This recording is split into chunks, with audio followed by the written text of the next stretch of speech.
निश्चित भाव में जो मैंने पूर्वतन विधायक थे सामाजिक स्थिति को लक्ष्य कर सरकार जो कथा नहीं पदक्षेप नहीं बहुत भल पदक्षेप नहीं पूर्वतन विधायक माने एवं वर्तमान विधायक माने मंत्री माने समस्ते एथर उपकृत हो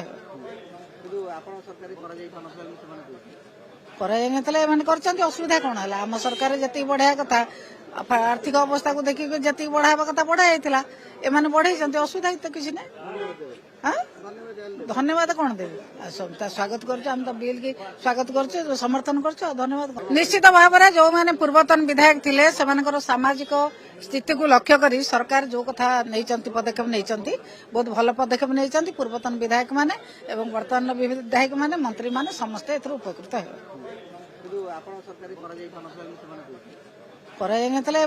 असुविधा कौन है आम सरकार जी बढ़ाया कथा आर्थिक अवस्था को देखिए जी बढ़ावा कथा बढ़ाई एम बढ़ाई असुविधा तो किसी ना हाँ धन्यवाद कौन देवी स्वागत कर बिल की स्वागत कर समर्थन कर धन्यवाद कौन।